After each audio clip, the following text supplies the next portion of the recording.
मेरे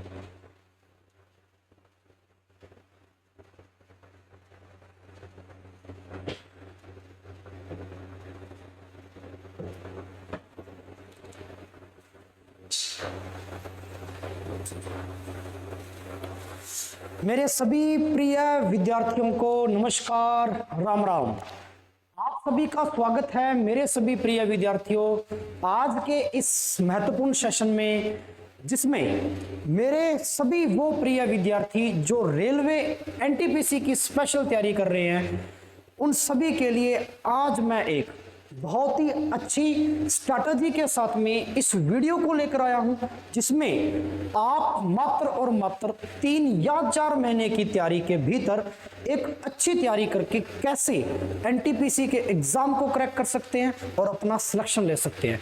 आज मैं विगत चर्चा करूंगा आप सभी साथियों के साथ मिलकर, और पूरी की पूरी बात आज मैं डिटेल में बताऊंगा इस चीज पर लेकर कि एनटीपीसी में आपके जो सब्जेक्ट रहेंगे उस सब्जेक्ट को कैसे तैयार करना है, किस सब्जेक्ट का कितना वेटेज है, और इसके साथ साथ में मेरे प्रिय विद्यार्थियों अब की बार कहां तक कट ऑफ जाने की संभावना रहेगी, प्रीवियस कट ऑफ क्या गई थी, और इस कट ऑफ के आधार पे अपने कैसी तैयारी रखनी होगी, कैसी तैयारी की रणनीति रहेगी, कैसी स्ट्रेटजी रहेगी, और सबसे महत्वपूर्ण बात टाइम टेबल सर अपनी पढ़ाई का कैसे रहेगा, जिसके आधार पर हम 3 या 4 माह के भीतर सिलेक्शन ले सकते हैं, एनटीपीसी एग्जाम को क्रैक कर सकते हैं। तो मेरे एनटीपीसी रेलवे के वो सभी प्रिय विद्यार्थियों के लिए ये सेशन अति महत्वपूर्ण बनेगा मेरे भाई, जिनके अभी दिमाग में ये बात चल रही होगी कि हाँ सर तैयारी करें तो कैसे करें, प्रॉपरली तैयारी की स्ट्रैटेजी क्या रखें, कैसे शुरुआत करें तैयारी की,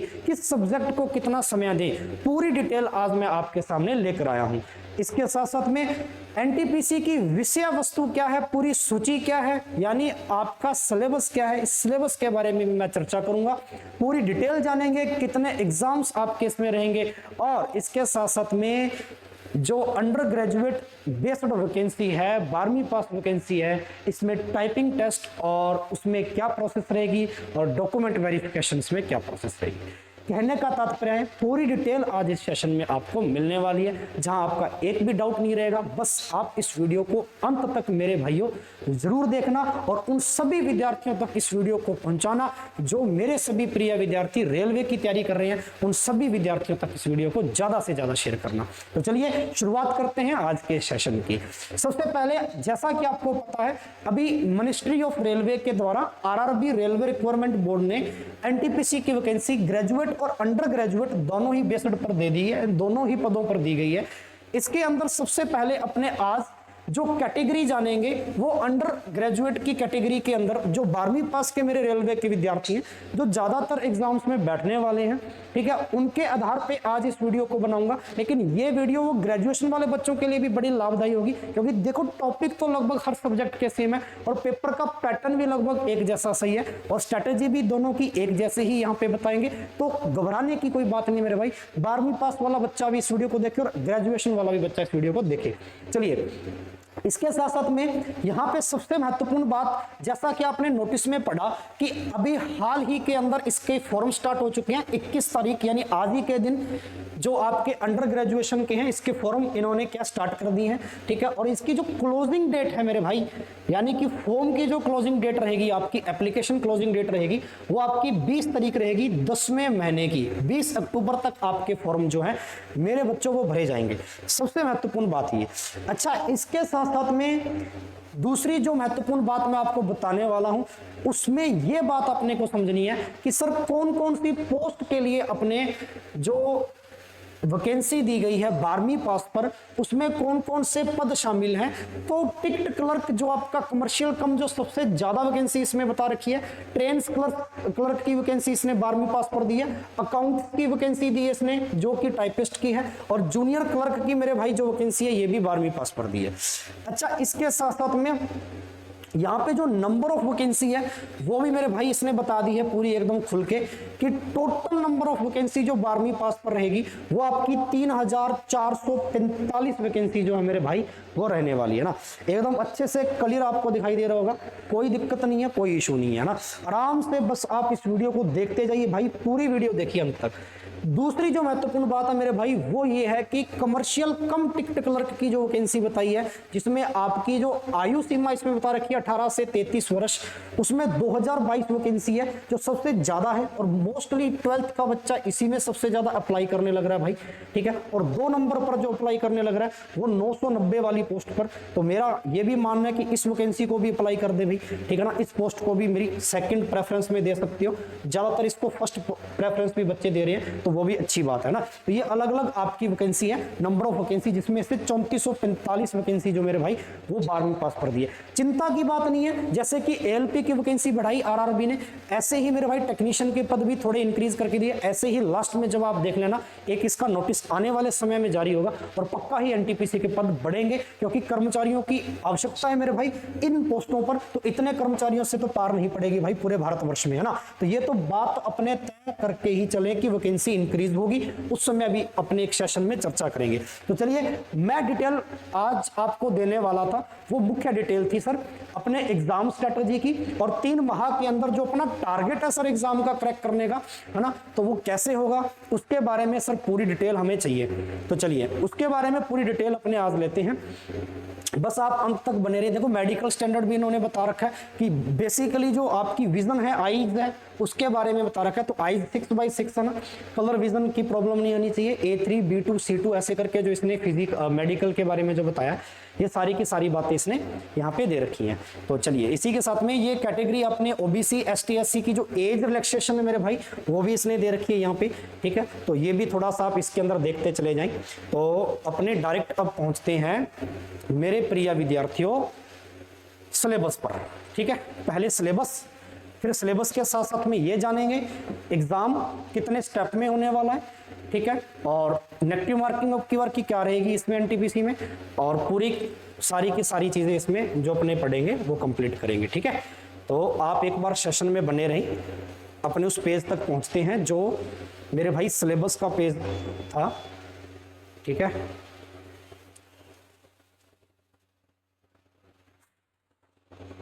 हाँ जी, रिक्वायरमेंट प्रोसेस बता दिया, एप्लीकेशन ये देखिए, हाँ जी यहां तक पहुंचते हैं मेरे भाई।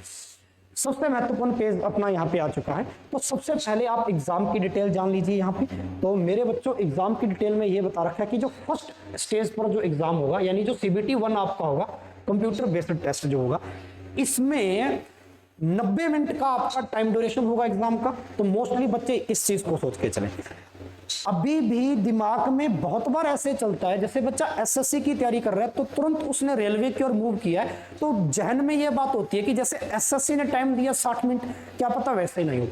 चिंता की बात नहीं भाई, 90 मिनट का समय है, ठीक ठाक टाइम दिया है, अच्छे से इस टाइम ड्यूरेशन में अपना पेपर हो सकता है पूरा, कोई दिक्कत वाली बात नहीं।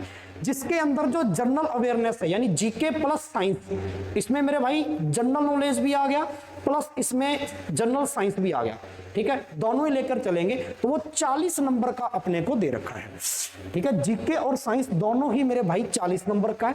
अकेला मैथमेटिक्स जो दिया आपको, गणित जो दिया मेरे भाई, गणित दे रखा अपने को 30 नंबर का, बड़ी अच्छी बात है। और रीजनिंग जो मेरे भाई दिया है, ये भी अपने को कितने का दे रखा है, 30 नंबर का। और टोटल नंबर ऑफ क्वेश्चन कितने मेरे बच्चे, 100 नंबर का अपना पेपर रहेगा, यानी 100 क्वेश्चन अपने पेपर में पूछे जाएंगे। नेगेटिव मार्किंग जो रहेगी मेरे बच्चे वो रहेगी 1/3, 1/3 इसमें नेगेटिव मार्किंग आपको बताई गई है।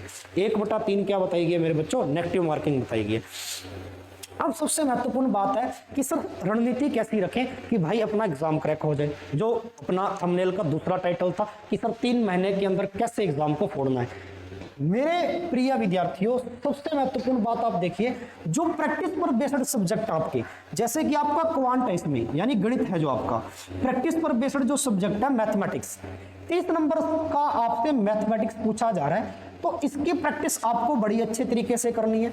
आप चाहे ऑफलाइन पढ़ रहे हो कहीं से, चाहे आप ऑनलाइन पढ़ रहे हो कोर्स लेकर कहीं से भी, मेरे भाई 1 घंटा की क्लास आप गणित की प्रतिदिन रखिए, 1 घंटे की क्लास प्रतिदिन रखिए, और 1 घंटे की क्लास के बाद में इसको प्रैक्टिस में लीजिए प्रतिदिन 2 घंटे। 1 घंटे की तो आपने गणित की क्लास लगाई और 2 घंटे आपने इसकी कंटिन्यू बैठकर अगर प्रैक्टिस की, जिस टॉपिक को आपने पढ़ा उसके कम से कम आप 100 से 125 क्वेश्चन प्रतिदिन लगाएं, है ना। 100 से 125 क्वेश्चन अगर आप पर चैप्टर के लगा रहे हो तो मानकर चलिए इस सब्जेक्ट को मेरे भाई आप अच्छे से क्रैक कर लेंगे।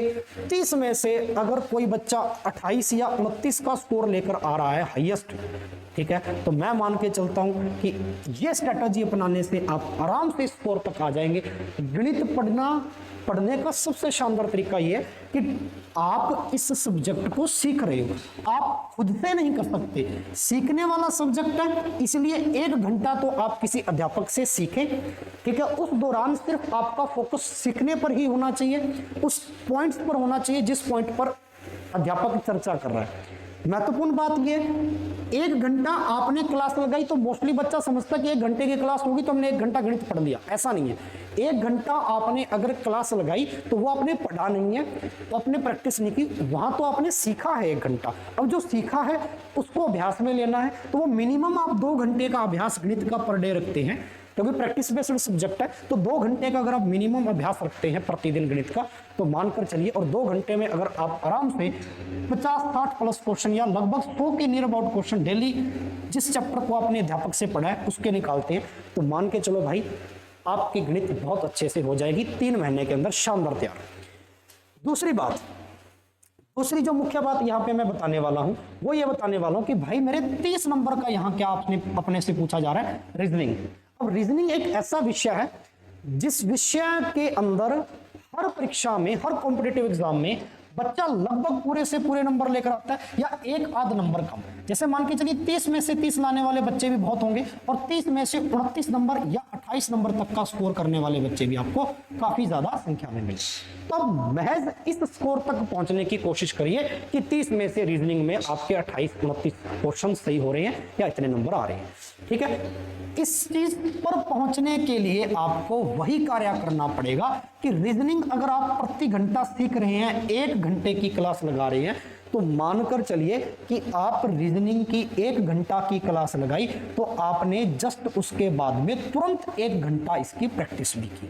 1 घंटे की क्लास, तो 1 घंटे की रीजनिंग की प्रैक्टिस बहुत है, मोर देन इनफ है। इससे ज्यादा आपको बहुत टाइम नहीं देना रीजनिंग को कि आप 2-2 घंटे 2.5 घंटे रीजनिंग को दे रहे हो, क्योंकि इजी सब्जेक्ट है। तो लगभग जिस कैटेगरी का या जिस लेवल का मेरे भाई रीजनिंग रेलवे की परीक्षा में पूछा जाता है, तो वहां तक आप आराम से 1 या 1.5 या 1.25 घंटा तक की हाईएस्ट प्रैक्टिस करके भी पहुंच सकते हो। तो बहुत ज्यादा रीजनिंग में लोड लेना नहीं, इजी सब्जेक्ट है, इसीलिए थोड़ा सा मेरे भाई इसको अच्छे से तैयार करना है ताकि आपकी कट ऑफ के अंदर ये नंबर बहुत अच्छे बना के दे दे आपको। जो टारगेट आप इस चीज का लेके चल रहे हो या मोस्टली बच्चा इस चीज का लेके चल रहा है वो कंप्लीट हो जाए। अब बच गया मेरे भाई सर जीके। इसका तो मैंने बता दिया 2 घंटा गणित का प्रैक्टिस और मेरे भाई 1 या 1.5 घंटा रीजनिंग का, 1-1 घंटे की इसकी किसी भी अध्यापक से जहां से पढ़ रहे हो वहां से क्लास। 40 नंबर का जीके या जीएस जो भी है आपका, सर इसका क्या करें? General awareness. अब जनरल अवेयरनेस का मैं सिलेबस भी बताऊंगा, टॉपिक क्या क्या दे रखे हैं, जनरल साइंस भी दे रखी है, जीके में पूरा history, geography, economics, Indian polity, current affairs है, स्टैटिक्स है, ये सारा ही दे रखा है मेरे भाई इसमें, ठीक है। बट जीके एक ऐसा विषय है, इसमें साइंस को छोड़कर जो आप पढ़ सकते हैं, आपको बहुत ज्यादा सीखने की जरूरत नहीं है, खुद से आप किताब से पढ़ सकते हैं। अगर आप किसी टीचर की ऑनलाइन ऑफलाइन क्लास लगा रहे हैं तो वहां से प्रॉपर इसके नोट्स बनाइए। जीके पढ़ने का सबसे शानदार तरीका मेरे हिसाब से ये होना चाहिए मेरे बच्चों कि जो आपने पढ़ा क्लास में उसके तुरंत आपने हस्तलिखित नोट्स बनाए और उन नोट्स को आपने तुरंत रिवाइज किया।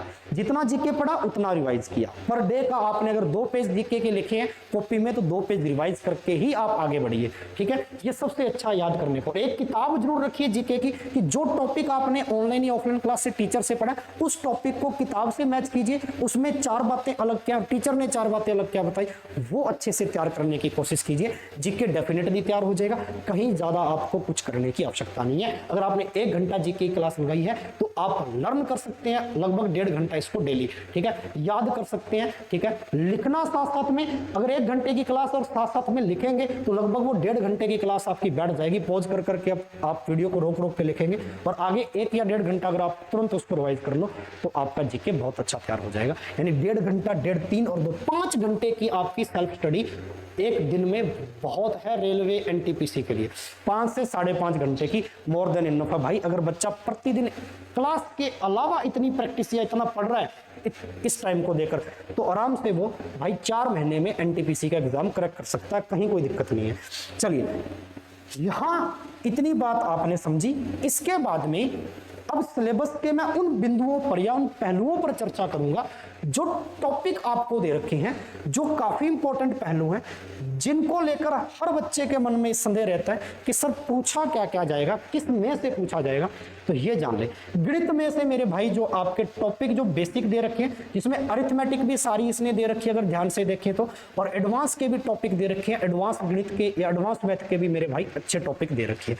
तो ये बच्चा दिमाग में लेकर चले जो एनटीपीसी रेलवे की तैयारी कर रहा है कि गणित में अकेली अर्थमेटिक से पार नहीं पड़ने वाला। मोस्टली बच्चों के मन में यह साइक होती है, अर्थमेटिक उनको आसान लगता है या इजी लगता है या पढ़ लेते हैं और एडवांस छोड़ देते हैं। ऐसा नहीं है, एडवांस के टॉपिक दिखाते हैं आपको लास्ट में, तो आप जानेंगे।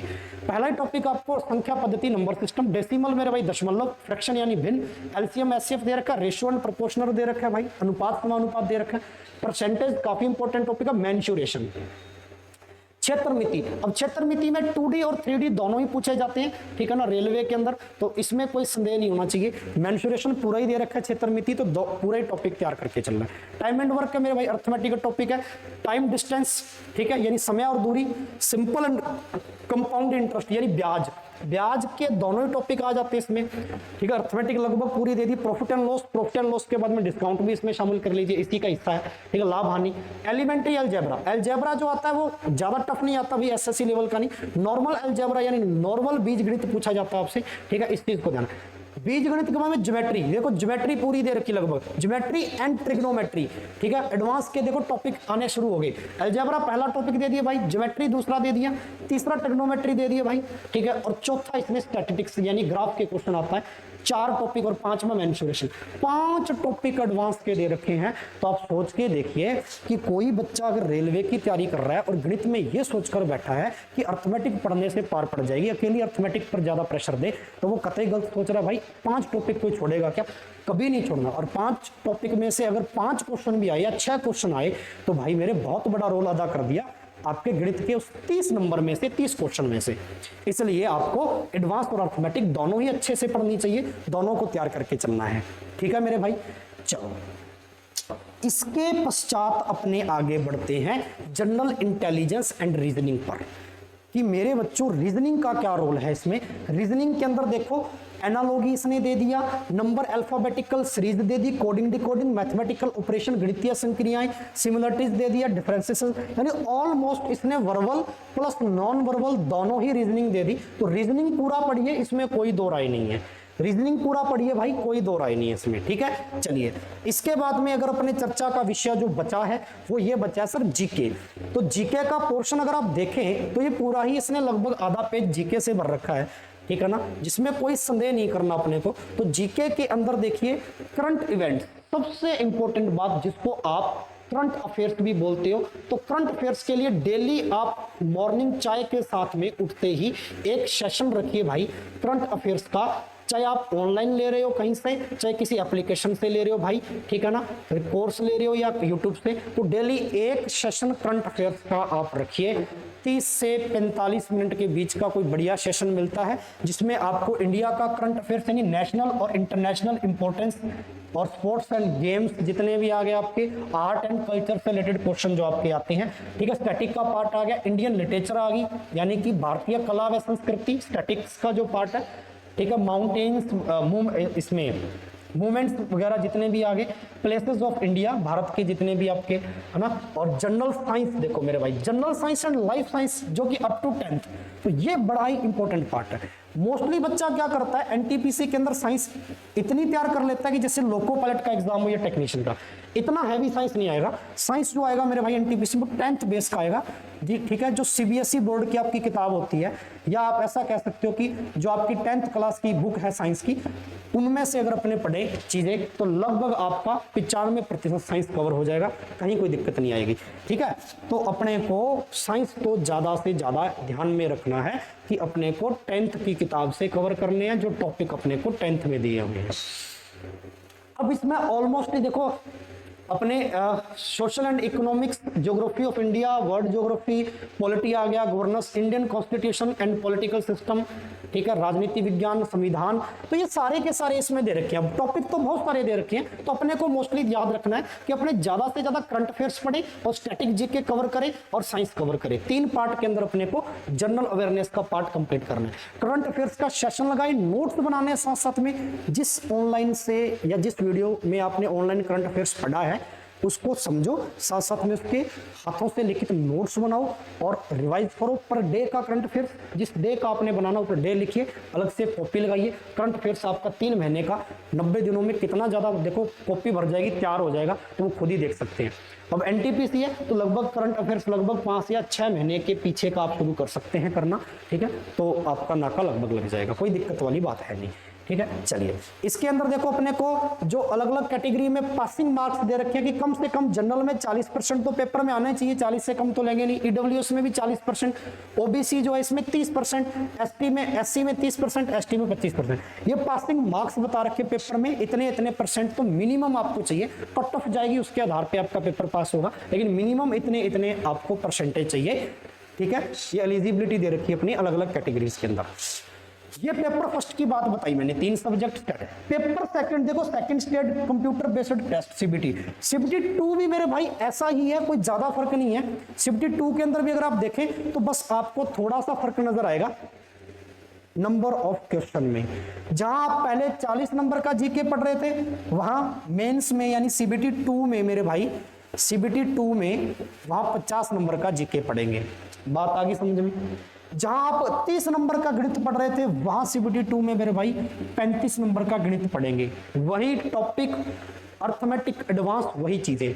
जहां आप 30 नंबर का रीजनिंग पढ़ रहे थे, वहां 35 नंबर का, यानी टोटल नंबर ऑफ क्वेश्चन 120 रहेंगे और टाइम मेरे भाई उतना ही रहेगा सीबीटी 2 में, जिसके आधार पे सिलेक्शन होना है, ठीक है। क्योंकि नंबर ऑफ क्वेश्चन बढ़ा दिए एग्जामिनर ने भाई, टाइम उतना ही रखा 90 मिनट का। यहां आपको आवश्यकता पड़ेगी इन 2 सब्जेक्ट के अंदर स्पीड बढ़ाने की। तो जो बच्चा सीबीटी 1 निकाल चुका होगा तो आगे वो सिलेबस को दोबारा ना करें, रिवाइज करें पढ़ी हुई चीजों को, और गणित और रीजनिंग में अपनी स्पीड मेंटेन करें ताकि पेपर ना छूटे, ठीक है। ये अच्छी स्ट्रेटजी है।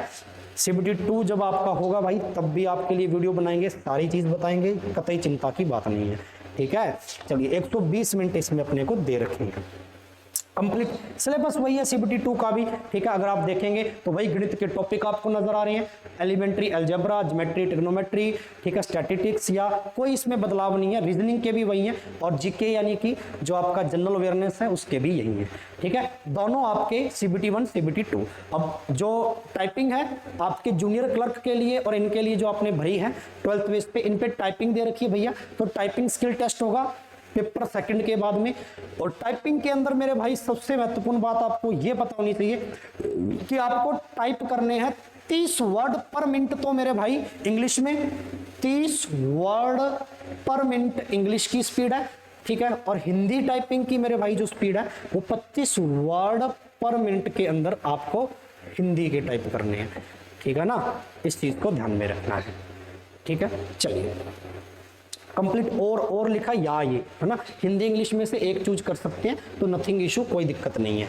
कंप्लीट आया ना, हिंदी इंग्लिश दोनों में से एक चूज करना टाइपिंग के अंदर। तो मोस्टली बच्चा ज्यादातर इंग्लिश को अप्रोच करेगा, आसान है टाइपिंग करनी, ठीक है, तो कोई प्रॉब्लम आने नहीं वाली, इस बात को समझे। तो तीनों के तीनों, ठीक है, सीबीटी 1, सीबीटी 2, तीसरा टाइपिंग टेस्ट और चौथा आपका डॉक्यूमेंट वेरिफिकेशन है। चिंता की बात नहीं, यानी मेडिकल भी हो जाएगा, मेडिकल के बाद में डॉक्यूमेंट वेरिफिकेशन। तो 3 से 4 स्टेप के अंदर आपका ये क्या है, पूरा का पूरा प्रोसेस रहेगा एनटीपीसी का कंप्लीट। तो अच्छी स्ट्रेटजी आपको पता लग गई होगी, गणित के अंदर कितना टाइम देना है डेली अपने को, रीजनिंग में कितना टाइम देना है, और जीके को कैसे पढ़ना है।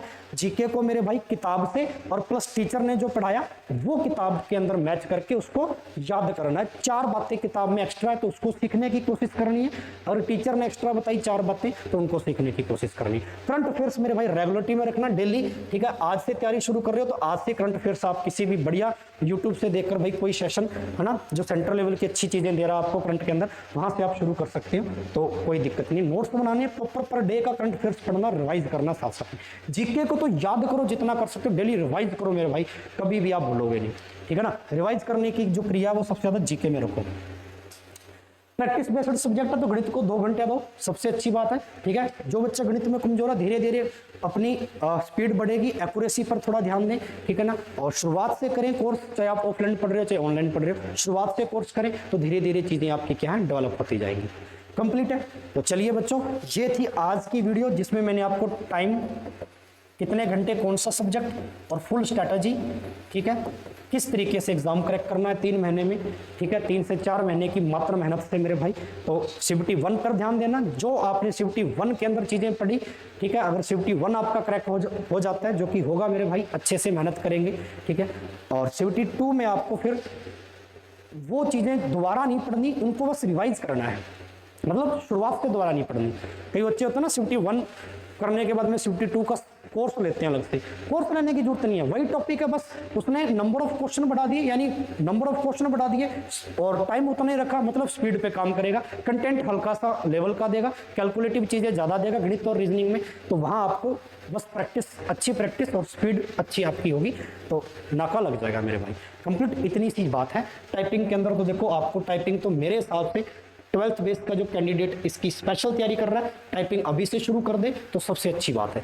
ठीक है, टाइपिंग के अंदर आप कभी भी ये मत सोचें कि टाइपिंग में टाइम आगे मिलेगा ही अपने को, अभी से करें, चाहे 5 से 6 महीने 7 महीने आपके पड़े हैं, ताकि स्पीड इतनी बन जाए कि 2 पेपर पास होने के बाद में टाइपिंग में ना रहे, है ना, वहां आपकी कोई कसर नहीं रहनी चाहिए। तो टाइपिंग अभी से स्टार्ट कर दे तो सबसे अच्छी बात है। कंप्लीट है या नहीं कंप्लीट है, पहले ये बताइए।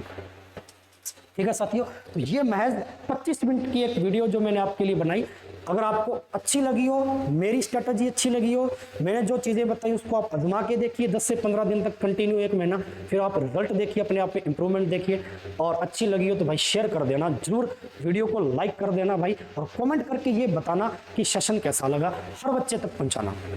यस और नो? तो चलिए मिलते हैं मेरे रेलवे वाले प्रिय विद्यार्थियों, तब तक के लिए आपसे इजाजत चाहिए। शुक्रिया, जय हिंद, जय भारत।